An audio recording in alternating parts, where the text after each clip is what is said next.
So what this firm does a really good job of is giving us a system to manage tasks. Mm-hmm. And so what I try and do is think about each client as a project. Yeah. Right? And if you are doing a project plan, like you think about an IT project plan, and you're only writing the next step in programming, Mm-hmm. you've lost sight of, what's your deliverable? What are your objectives? Yeah. And so I really try and take my experience having worked on IT projects and having clear objectives, deliverables, a clear project plan beginning to end.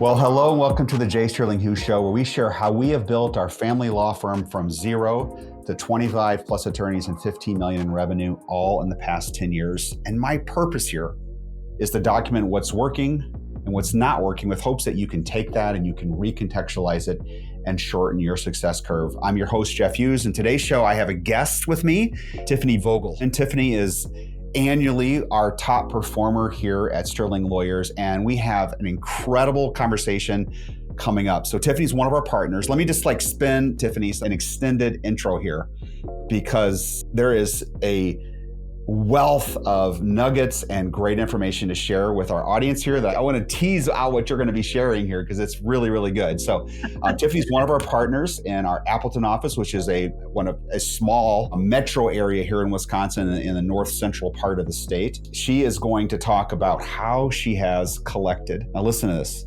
just shy of $1.3 million this year in 2024. So we're recording this on December 13th of 24, and so the year's not quite over, but she's going to end up somewhere close or just shy of 1.3, which is incredible.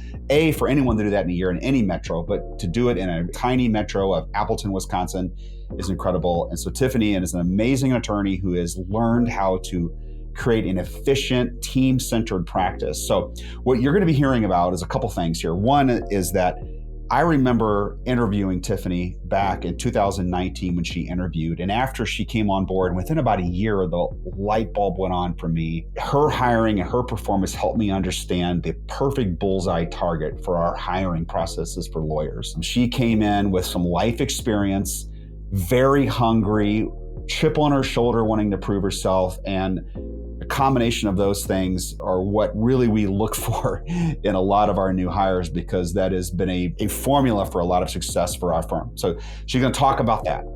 You're going to hear a lot about how she has built a very efficient practice. She has 2 full-time support staffs. One is here in Appleton. The other one is based out of the Philippines. And she leverages teammates. They have great communication, and they have a philosophy that they follow together, and they hold each other accountable around the idea of eat the frog first. So the frog is the most disgusting, gross thing, and they want to eat it first. So you're going to hear about that. Another thing that our firm is focused on in 2024 has been shifting all of our ideology and philosophy around client service. We want to be incredible, extraordinary at that. That requires changes throughout the whole firm, and Tiffany has been in the vanguard of that and has really responded and has become an exceptional client server. And I asked her about that in our pre-call, our warm-up here, and she didn't want to call it what I want to call it, which is kind of like our client satisfaction. She called it behavioral modification on her end. So she looked at it from a standpoint of, what do I own and what can I change? And so she shares something in our podcast today about behavioral modification, and she picked one specific thing on how she serves one population, which is adult middle-aged male guys like me, and how she had to shift her thinking to do that, and it made a world of difference because it trickled out to every other aspect of her client service. So you don't want to miss that part of the podcast either, because that is terrific. We spent a fair amount of time talking about how does she look at a client as a project. And that kind of desensitizes a little bit. She doesn't take the empathy and the human connection out of it. No. What she does is she looks at every case like a project, and she schedules that out in the beginning, which enables her to create a very efficient, proactive based practice, which pushes cases along, which, by the way, the clients really want. They want to be out of court system, and she's identified that, knows how to do that for them. So you're going to hear how she goes about doing that. You're going to hear about her philosophy around delegation, things that she won't and can't delegate, how she manages those, and how she's constantly looking on a daily basis, which is crazy to think about, but on a daily basis, how can she improve that delegation interaction with her team? And then there's one really cool idea that she shares about, she uses a link, gives all of her clients a link in the very beginning of her time with them where they can schedule 15 minutes with her, which more than anything gives peace of mind and comfort to clients, and some other ideas and strategies she shares. So Tiffany, I have like gone way beyond my typical intro time, and I've probably, consumed a lot here, made you blush a little bit, but thank you for coming on the show today and sharing with us how you've had such amazing success this year. And let's start off with the Tiffany story. So I was actually born in a suburb of San Francisco, but over the course of my first couple of years, my parents relocated back to Appleton, where they were originally from. And the reason they relocated here is because both my parents were from here. We have strong family roots. All our family is here.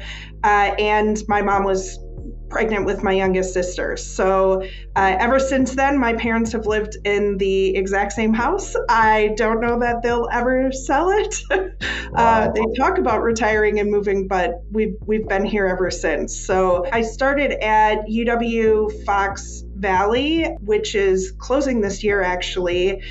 Did my first year of college there with the intent that I was going to collect as many majors as possible.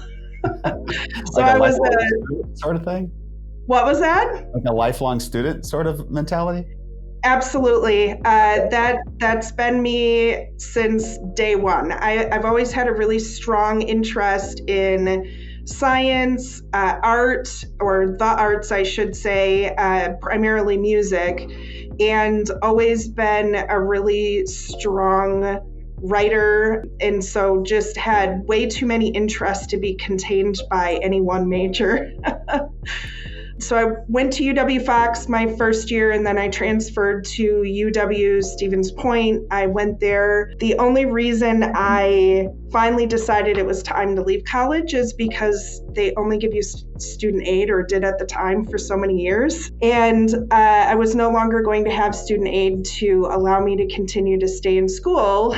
At the time, I had intended to study to be a band director, but I panicked because I did not feel it was appropriate to put an early 20-something-year-old in charge of other people's children. Okay. And had a lot of anxiety around that. So at that time in my life, my fear of failure was driving my decision making. It's something that's really, really difficult to overcome, but I think it comes with experience and practice, and really deciding that what you want for your life is, having that long-term vision, and knowing that the fear is momentary. It is a moment in time, right? It's Right. not going to stay forever. Right. So then I ended up working for a travel insurance company at that time. I think they're actually owned by AIG now. And then worked there for a year, managed call center while I was there, moved back to Appleton after that year. So Appleton's a city of what size, just for our audience to get a feel? Appleton, I think we're right around 80,000, but then we have a lot of surrounding communities. The whole area, is not very big, a couple 100,000 people total, right? Right, I would agree. Yeah, so we're talking small towns, central Wisconsin. Right. All to the earth people. Yes. And Stevens Point is even smaller than that. When I attended Stevens Point, I think the permanent population was around 23,000. And then there were a combination of 5,000 to 8,000, if I remember, students and other more transient people in that town. So quite small. Yeah. All right. So I interrupted you. So pick up where I interrupted you at.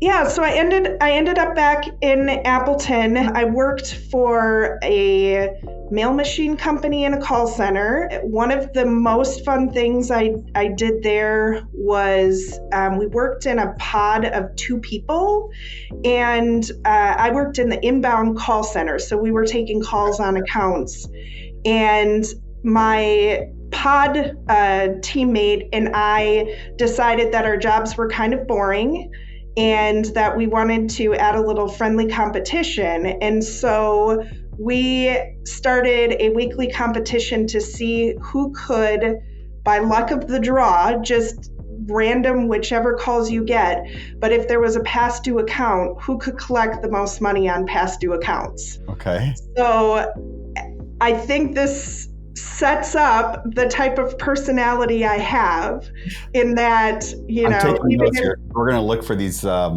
characteristics in future lawyers that we hire, by the way. Right. This improves our aim here.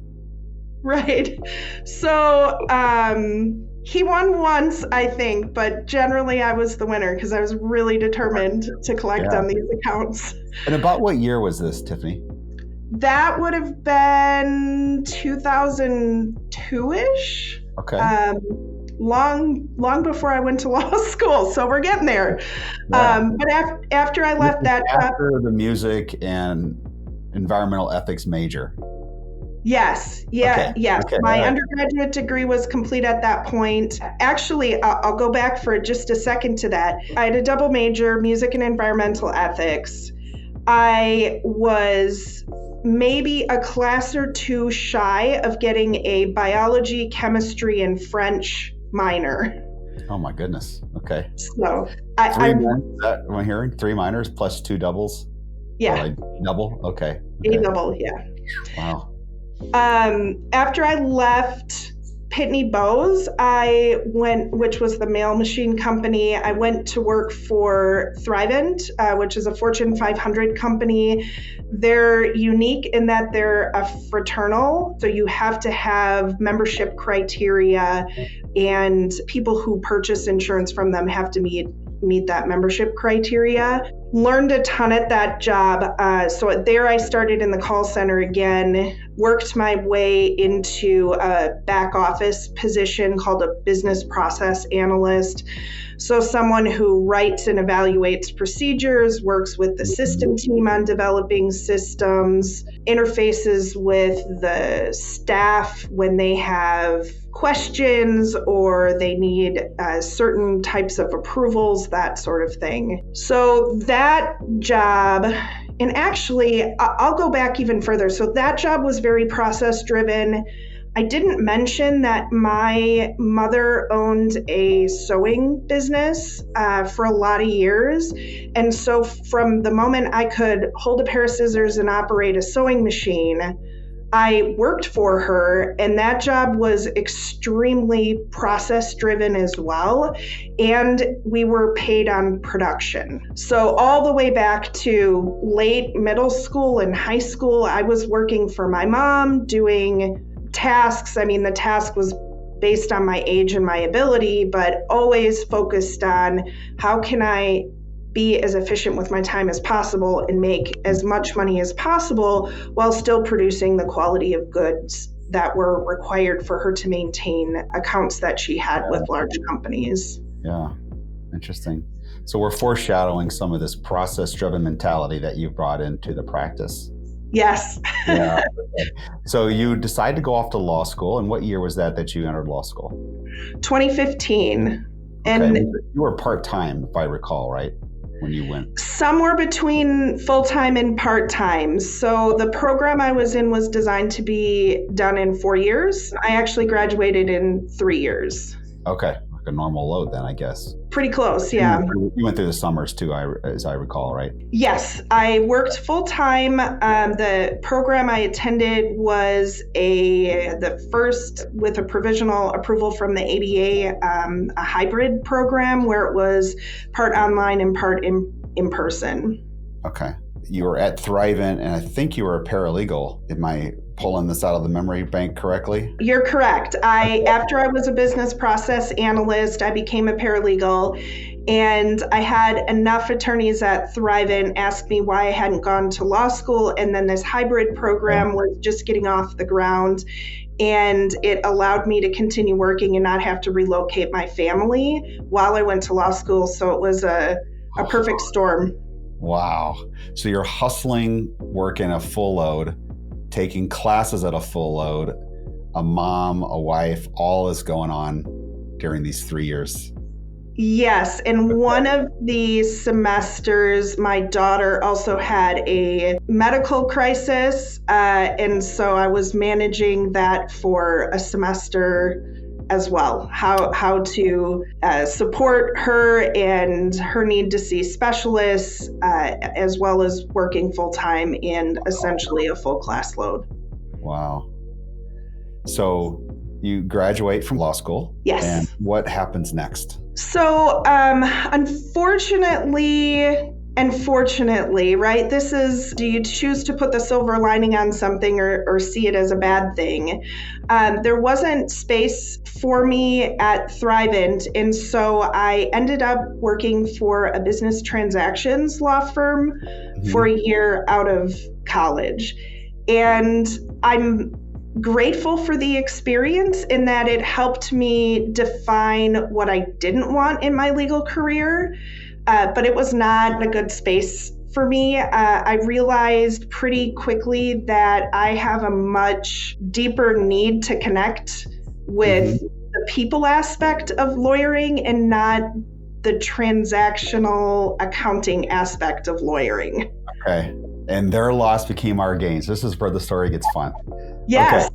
So I interject here. So we were looking to grow our Appleton office, and we had an ad that you responded to. I think it was in wisconsinlawyer.com, if I'm not mistaken. Might have been, yeah. Okay. Because I think that's the only thing we were advertising in back there. I think it was pre the Indeed era, because I didn't believe in Indeed back then, I don't think. So what year was it, or what month was it that you joined our team, and then talk through all the nitty-gritty, dirty details of starting and learning family law for the first time, what that was all like? So I'm actually going to go back to the year I graduated law school. I actually had applied and I had followed up with you, and you said, "So sorry, we're not hiring anymore." Oh, I rejected you. Oh man, You I did. didn't know that. Okay. And then the following year, when I was deciding to part ways with the business transactions firm, I pulled out my list of all the places I had applied and just started reaching out to people. And I reached out to you and you said, "You're in luck, let's have a phone call." So we talked on the phone, and the more I researched the firm, I was really, really intrigued by the process components I was hearing, the investment in systems, the break the mold by doing fixed fee. It was all really intriguing. It scratched my brain just right as a process person. The downside actually in the interview process is when I was a paralegal, I had said if I ever had to do family law, I was going to quit the law. So I had to keep a really open mind about applying here and really think about not only what I wanted for a career, but I had to really think about myself and what I needed versus what I thought I wanted. Oh, wow. Okay. So you had an open mind because you originally closed off to this whole concept of serving people going through a really hard time in family law. Exactly. I'm happy to report it was a really good decision. I remember within the first probably couple of weeks, and I took a stab at a consult. I thought it was just the greatest thing. The greatest thing to have someone in your office for the first time feeling like they can unload a burden and tears stream down their face. Oh, wow. That I never thought I would like that feeling of helping someone unburden like that. And now the more I do it, the more it just is the most rewarding thing for me. Yeah, I think consults are the best part of family law, personally. I love the consult process. Yeah. Okay, what month was it that you joined our team? September of 2019. Okay. All right. So you started off no experience whatsoever in family law. Can I just add to that? I didn't even take family law as a class in law school. Okay. So we're starting from square zero. You're like this is family court, and you're learning the very basics of no fault divorce to start there, right? Right. Okay. Got it. In that first year, to summarize, if you like, how did you get trained? What was your first year like? How were your numbers? That sort of thing. Yeah. The difficulty in Wisconsin is we know we have, in probably most states, right, there's a long runway to get cases onboarded and get them resolved. Mm-hmm. So my first year, first of all, I really didn't know what I was doing, but I was trying very hard to observe and ask questions. I'm very much an experiential learner. It's interesting that my career got on this track because I was afraid when I was about to graduate from college and didn't become a band director, because now I'm kind of the opposite. I very much thrive in situations where I'm thrown to the wolves, so to speak, where I'm put in a situation where maybe no one has the answer, right? Maybe it's a new novel case concept, or we're trying something in a project and no one's done it before. Like, I very much thrive in that space. I've been, through my experiences, able to develop a skill to acknowledge that fear, but continue to work through it. Yeah. And so I've really used a lot of that my first year, going to hearings with other attorneys in our office, and self-reflection was a huge thing, right? What didn't I like about business transactions? What do I like about family law? How is this fitting my personality and what drives me? Mm-hmm. I remember one of the very first hearings I did on my own. It was a father who hadn't seen his child in 6 weeks, probably longer than it might have been 6 weeks by the time we initially did our consult, and even longer by the time the first hearing occurred. And it was around this time of the year. And I just remember getting him holiday placement and walking out of that courtroom. He didn't even realize what had happened. And then when I explained it to him, the look of relief on his face was such an immense and overwhelming feeling to be able to give that gift to someone. Wow. That he gets to spend the holidays with his child after not seeing them for weeks or months. Yeah. Wow. And it gives me chills thinking about your first year was COVID year. So we're talking 2020. So that was an odd year all around, right? So yes. As you reflect on that year, do you recall, I'm trying to give the audience some context of how you've made the jumps over the years. Yeah. And by the way, just for everyone's knowledge, we really track 3 different metrics here. We track, for lawyers, we track our collections, which is an indicator of efficiency and so forth. And we track our performance in the consult room, and we track our client satisfaction scores. So as you look back, I know it's 4 years, we're in 24 right now, but as you look back in 20, do you recall kind of how that first year shook out? I was really happy with my collections numbers.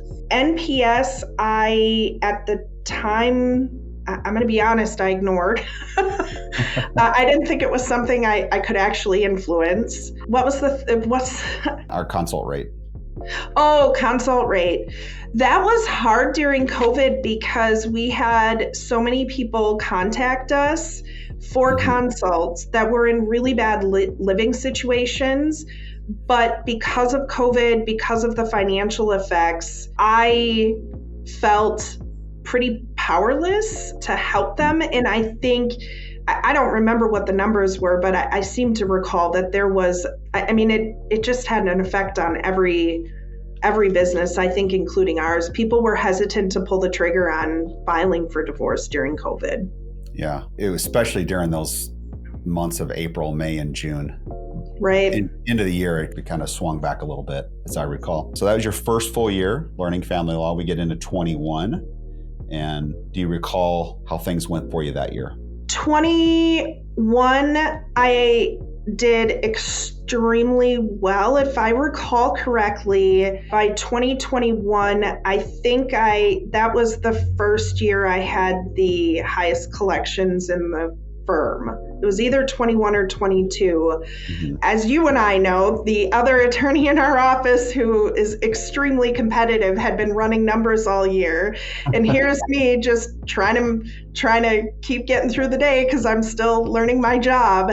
Yeah. And he was, I think, quite shocked when he ran the year-end numbers because no one had projected it. Yeah.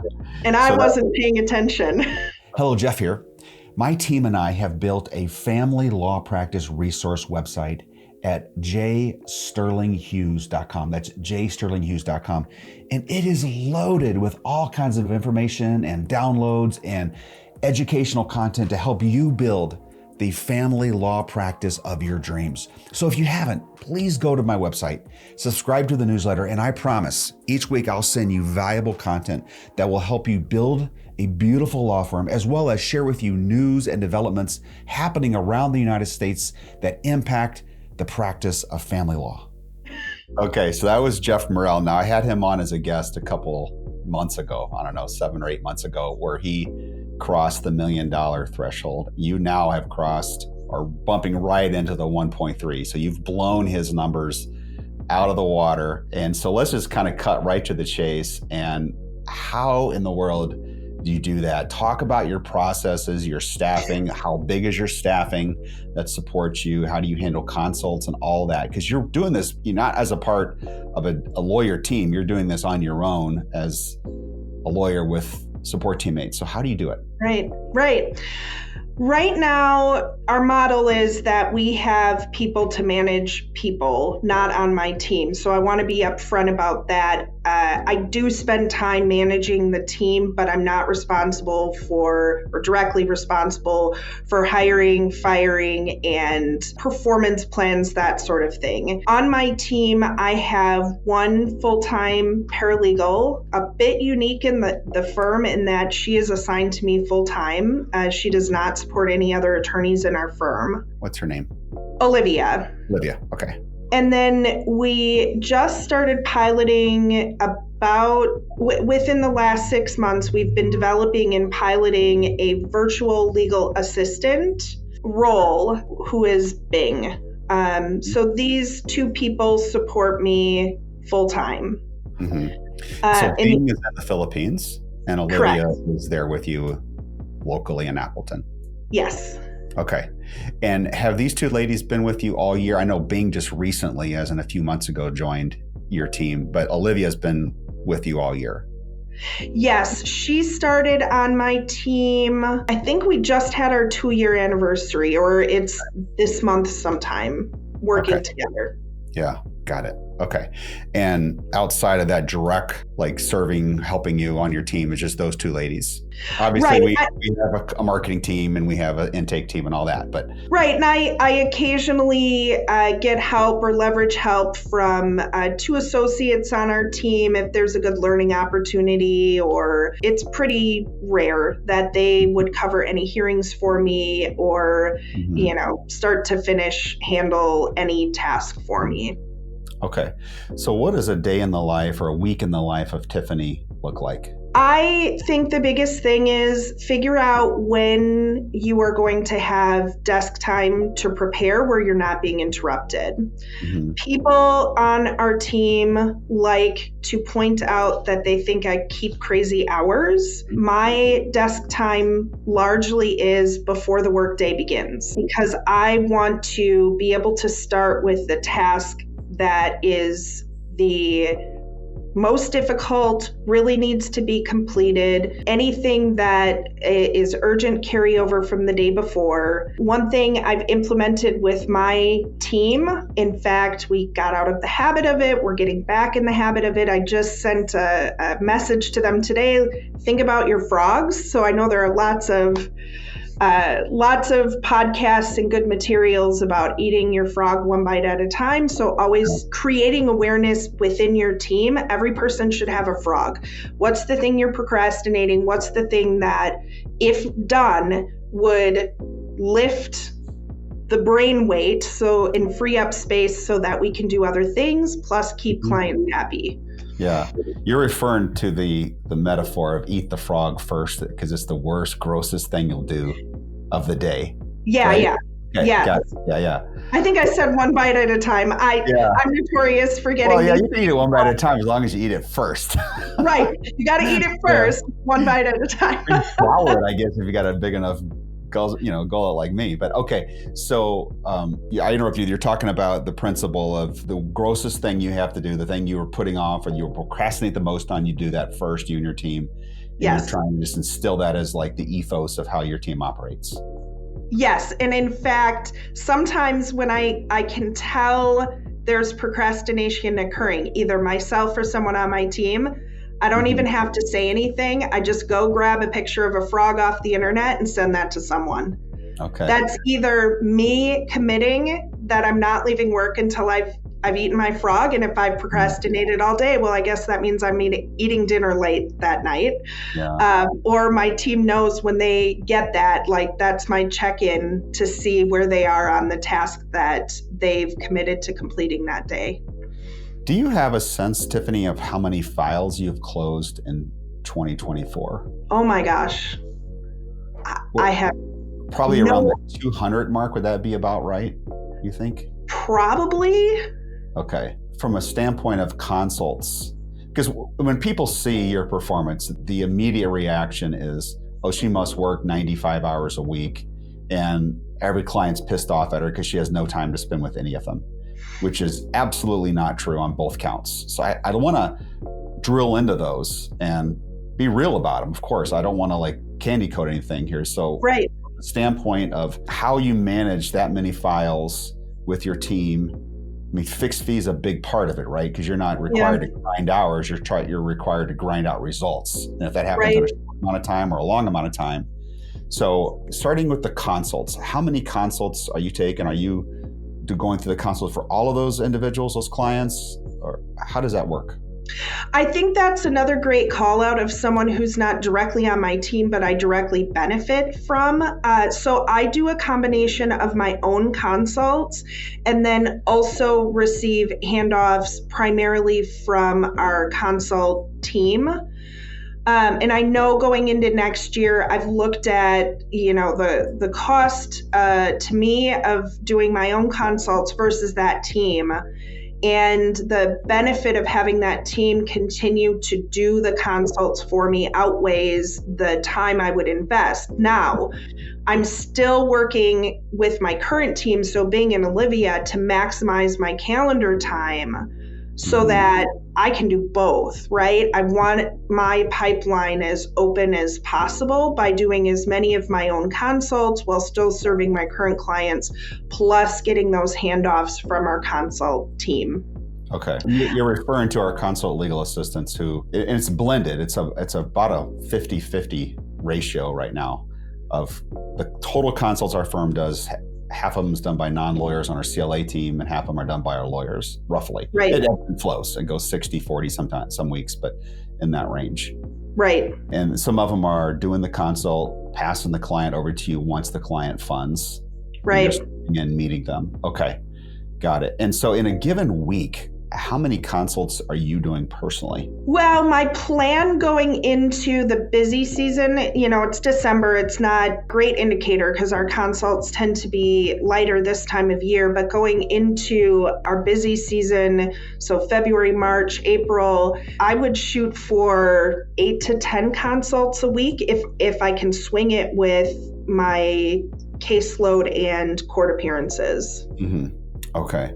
And each consult requires about how much time to prep, do the consult, post-consult notes. What does that look like? Always looking for efficiency on that. I know when I talked with Jeff Morrell, he seems to think close to 3 hours. I think that's really long. I think probably an hour and a half. Prep time in the consult, follow-ups afterwards, follow-ups with our consult legal assistants. Okay. So you invest about an hour and a half time total-ish, right? I know it varies between clients with your initial consult. So if you're doing 8 to 10, so that's going to require about 15 hours a week, ballpark. Right. Okay. In a given week, and I'm all time now, all the time you spent consults, doing legal work, doing stuff we ask you to do that doesn't show up, right? Like, how much time of that are you working in a given week? I would say if I looked at that across the entire year, I actually don't work as many hours as what it might seem. I'm probably in the 50 to 60 hour range. Of course, January, I know I have a ton of trials scheduled. I'm going to be working more. I'm already planning ahead for that. But then in the summer, you'll have legs where, maybe I'm working 40 hours and I'm leaving early on a Friday because I can. I think this is really important. I take vacation. I've been bad about it the last year and a half, but it is something that I'm really committed to doing, taking vacation and not being available. My staff knows how to get a hold of me if there's truly something urgent, and I always tell them the same thing when I leave the office. If you can get a hold of me, then I'll answer the phone. But I'm very intentional about taking trips where frequently there isn't access. There isn't phone access or internet access for that reason. So this year, how much vacation time did you take? This year was a bit of an odd year because of personal stuff going on, but I did throughout the summer block my calendar on Fridays almost through the entire summer. And so I would work maybe for a few hours in the morning and then take the rest of the day and go hiking or leave early for a weekend, that sort of thing. Okay. So in fairness, you have a pretty heavy load. You don't take a ton of time working about 50 to 60 hours a week. So that's just, you're grinding. No question. Yeah, I mean, I want to say this isn't a normal year for me. I don't anticipate that I will take no vacation this year. It was truly because of some personal things going on that I wasn't able to take as much vacation. I wasn't able to invest the hours during my working weeks that I normally would have to balance out the vacation that I would have preferred to take. But I did in August I took a week vacation and went to California to visit some friends. So I do take truly time away. Okay, so I want to switch over and talk about the systems that you've built for yourself that you can kind of maybe help our audience understand in some ways they can inject that into their practice. You talk about this idea of eating the frog first, of doing the worst task of the day in the beginning because it lifts the mental weight that you're carrying, dreading having to do it. So you put it off, and you spend half your day thinking about not doing it, right? What else do you do? The other thing I do, and we tested something over the summer that was different than this, and I didn't like it, and we're going back to the original process. The moment that we are retained on a case, I am tasking certain things that meet the 80-20 rule. What I mean by that is if you're doing a divorce, you have to file the divorce, you have to do a financial disclosure statement, you're going to have either mediation or a GAL appointed. Do you need an appraisal, right? These are all things I know from the consult, what the trajectory of a case is. We have to do a marital settlement agreement and a property division worksheet, child support calculations, and final documents. I task that at the beginning of a case. We move deadlines, we assign the tasks between teammates, but I want to get those all out there because then when we're talking about a case, we're not thinking about just the thing we're working on right now. We're thinking about final docs. When do I need that? How do we get there? So there's always this big picture for the cases. Where are we? How do we get to the end? And it's great because we don't have oversight. We're not forgetting to do final docs and showing up for a court hearing without them.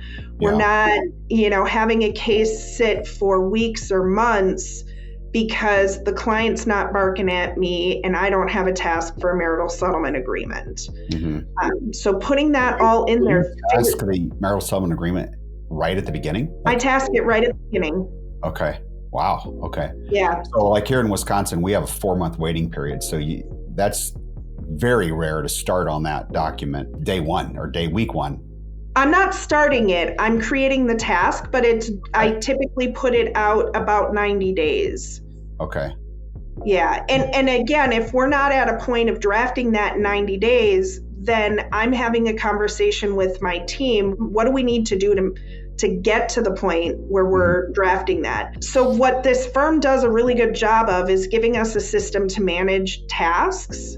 And so what I try and do is think about each client as a project. Yeah. Right? And if you are doing a project plan, like you think about an IT project plan, and you're only writing the next step in programming, you've lost sight of, what's your deliverable? What are your objectives? Yeah. And so I really try and take my experience having worked on IT projects and having clear objectives, deliverables, a clear project plan beginning to end, and bring that to this space. How do I, for, client John Doe, what is his project plan? Yeah. So when you say task, that's another way of just saying scheduling out these jobs to happen at a certain time so it all syncs up and comes together when you need it to. Exactly.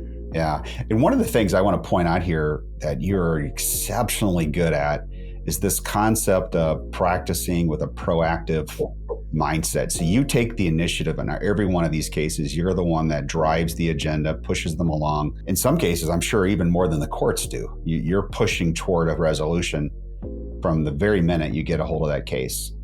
Exactly.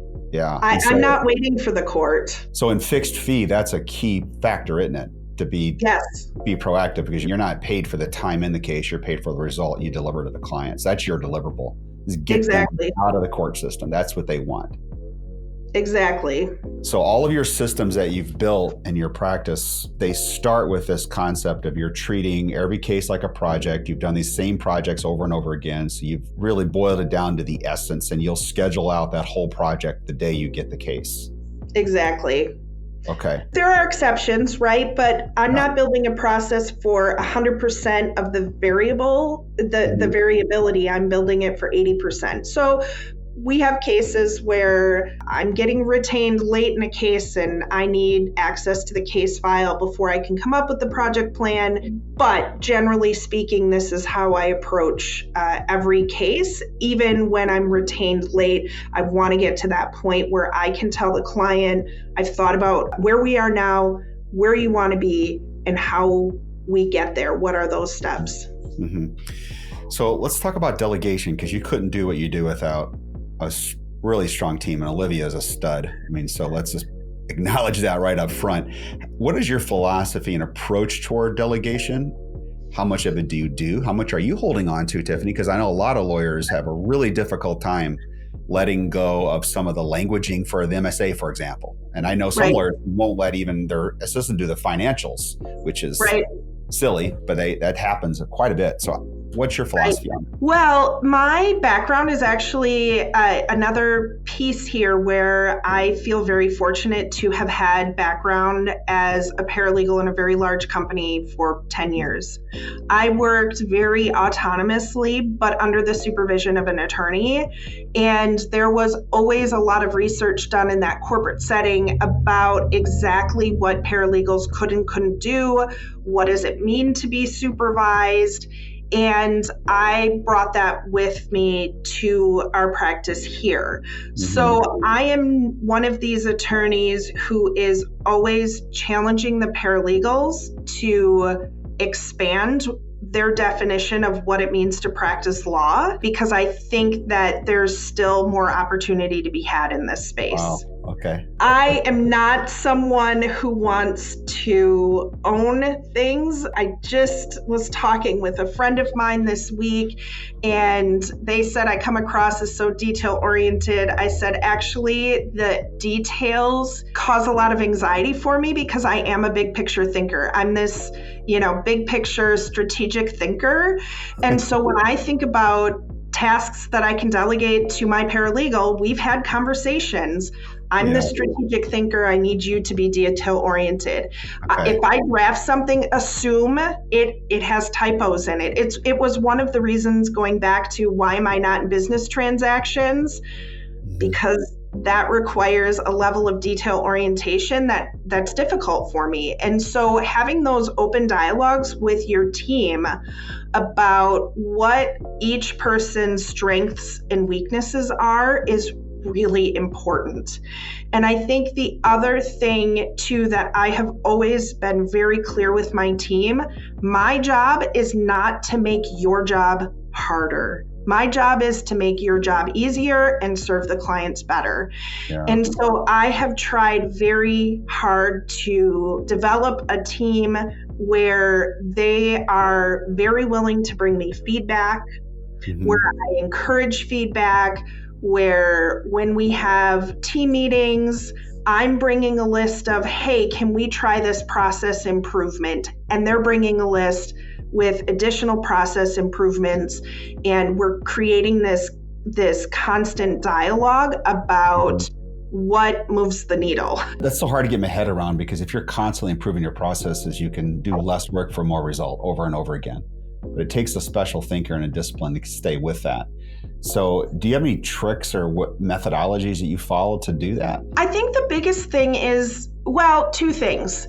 So I am not someone who likes to try technology as my first go-to. That is one area where Jeff Morrell and I, we are complementary. He'll try technology right away, and I'm more about efficiencies in other ways, people management, client management, those sorts of things. So for me, it's more about finding the problem. I'll give an example. Yesterday we had a team meeting and I said, hey, we're struggling when we're supposed to be finalizing a financial disclosure statement ahead of a temporary order hearing. Clients aren't responding to our emails. I'm not getting the document soon enough to be able to prepare for my prep hearing call with the client, which means I'm creating a bottleneck in getting their financial approved and submitted to the court. And I brought some ideas to that meeting and we talked about it and we came up with a potential solution. I think the biggest thing is you have to take time to reflect on your day. What went well? What didn't go well? Where do you think there's room for improvement? Right? Right. You have to make time for it. And for me, it's natural to do that. That is something I think about on the drive home from work. What went well? What didn't go well? Where is there room for improvement? If it's not natural to you, you have to schedule time for that. And, I agree with you. You have to be totally intentional, because I don't naturally do that. I'm go. And it doesn't take a ton of time just to reflect back and say, okay, I need to adjust here. If you do one adjustment a day, that gets you 1% better, man. That's incredible results over time. Right. Tiffany, on the delegation side, what things do you not delegate? So let's kind of start with that list. Now we know obviously you're going to court, so we're not sending paralegals to court and all that, right? You're giving the advice to the client. But there's a whole lot more in family law other than that, those two things. Is there anything else that you just simply will not delegate? I don't like the words will not. Can you tell? I think the things that would be very difficult to delegate, but I would never say never. Because I'm always thinking about how do we leverage staff more, right? Yeah. I think the thing that is difficult to delegate is any task that the client needs the interface with the attorney for their confidence in the firm and in the job that we're doing. Yeah. So what I mean by that is if the client has a urgent safety concern, our paralegals are great. Our paralegals will talk to them, but they want to talk with an attorney. I could give a script to a paralegal, but it's not going to be received and have the same calming effect for the client as if I deliver it myself. Of course, yeah. Just there, though, I can tell you're delegating part of that responsibility. You're letting Olivia set the table for you. You're able to deliver that confidence and affirm them and encourage them and support them and love on them and all that. But it's the whole setup and all that you're delegating parts of that. Right. And that's a good point too. So one thing I do when I'm first, so I was talking about I have this project plan, right? The first thing the client receives from me via email is an email that says, here's who I am, here's who my team is, here's how you get a hold of us. Mm-hmm. And in that email, I include a link that the clients are encouraged to use anytime. They don't need permission from me. They can click on it and schedule 15 minutes with me. Wow. So that's helpful up front, that I'm giving them my entire team's contact information. Yeah, and you blew past that pretty quick. That's a key thing you're mentioning there. You give your clients a link that anytime they want to talk to Tiffany, they can go on that link and they can schedule 15 minutes on your calendar and it pops up. You give it rules, right? Of course, but where they can do. What's the utilization for that for clients? How many are doing this? I would say probably half or more. It depends how tech savvy they are. My older clients want to reach out to the paralegal and schedule through the paralegal, which they can also do. My more tech savvy clients, they might schedule a 15-minute meeting with me every couple of weeks just to do a check-in, especially if we're waiting on things like waiting on a valuation or appraisal, or, they're waiting on their mediation date and that sort of thing.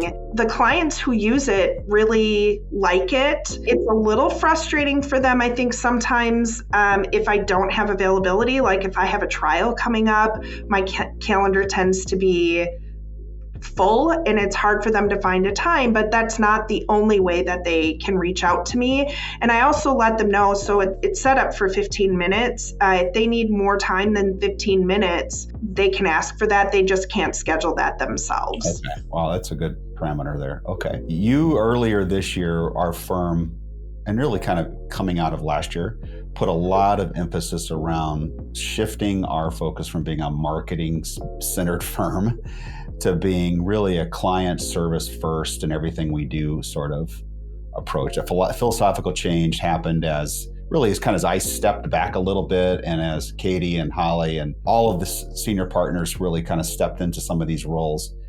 And you've responded incredibly well here. You've done some incredible things with your client satisfaction and so forth. And I asked you before our call here, like, how have you done that to such a high level?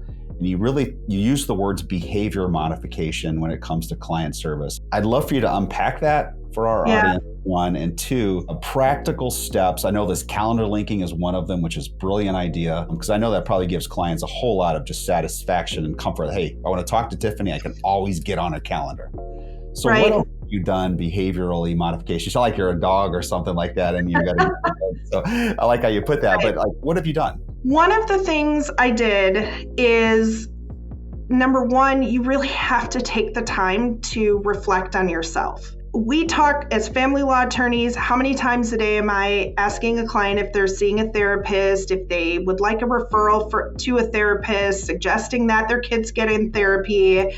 And I wasn't taking the time to actually do that myself. And this is a really stressful job.